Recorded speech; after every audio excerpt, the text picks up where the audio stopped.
This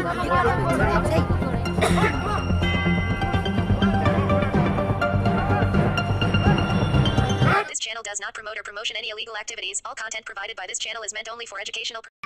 সুকারুরকুঠিতে BJP Mahila Morcha সভামঞ্চ ভাঙচুরের অভিযোগে তৃণমূলের বিরুদ্ধে শনিবার বিকেলে দিনহাটা 2 নম্বর ব্লকের সুকারুরকুঠি গ্রাম পঞ্চায়েতের মেঘনারায়ণের কুঠি সাথে 206 নম্বর বুথে বিজেপি মহিলা মোর্চার অঞ্চলভিত্তিক সাংগঠনিক সভা ছিল।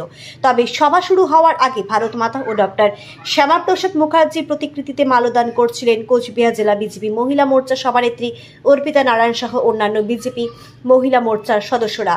ঠিক সেই সময় তৃণমূল কংগ্রেস আশ্রিত দুষ্কৃতীরা এসে ধমক দিতে শুরু করলে আতঙ্কে বিজেপি মহিলা মোর্চা সাধারণ মহিলা কর্মীরা পালিয়ে যায়। এরপর সভামঞ্চ সহ চেয়ার টেবিল ভাঙচুর চালানো হয় বলে অভিযোগ। সভা ভাণ্ডুর হলে বিজেপি মহিলা মোর্চার নেত্রীরা সেখান থেকে চলে যায়। খবর পেয়ে ঘটনাস্থলে পৌঁছায় নয়ারহাট ফাঁড়ির পুলিশ পৌঁছালে দুষ্কৃতীরা পালিয়ে যায়।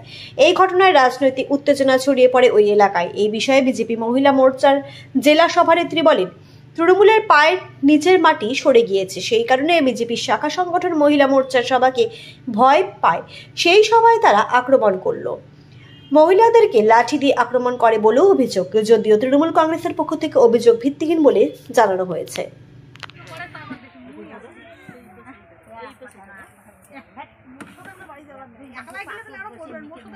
বন্দে মাতরম বন্দে মাতরম বন্দে মাতরম বন্দে মাতরম বিজেপি জিন্দাবাদ বিজেপি জিন্দাবাদ ভারত মাতা কি জয় ভারত মাতা কি জয়।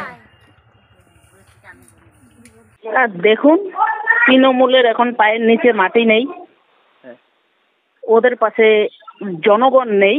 তো আমরা সামান্য মহিলা মোর্চার বিজেপির একটা শাখা সংগঠন মহিলা মোর্চা, তো আমরা মহিলা মোর্চার বৈঠকে গিয়েছিলাম। সেখানে তৃণমূলের হারমাত বাহিনীরা এসে কি করে ভাঙচুর করেছে, মহিলাদের গায়ে হাত থেকে শুরু করে লাঠি ছোটা নিয়ে ওরা এসে সভাটাকে আমাদের ভণ্ডুল করেছে। আচ্ছা, থানায় কি লিখিত অভিযোগ করেছেন?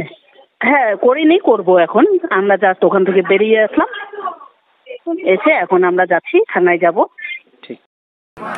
বন্দে মাতরম বন্দে মাতরম বিজেপি জিন্দাবাদ বিজেপি জিন্দাবাদ ভারত মাতা কি জয় ভারত মাতা কি জয়। আমি একদম পরিষ্কার করে বলি, আমাদের কোনো লোক এর সাথে যুক্ত নয়। আজকে আমাদের স্বাস্থ্যমেলা ছিল কমল গ্রহর জন্মদিন উপলক্ষে, সেখানে সবাই এসছে, আমাদের কোনো লোক এ কাজটা করেনি। আমি একেবারে পরিষ্কার করে জানাই দিচ্ছি, এটা ওদেরই কোনো চক্রান্ত হবে।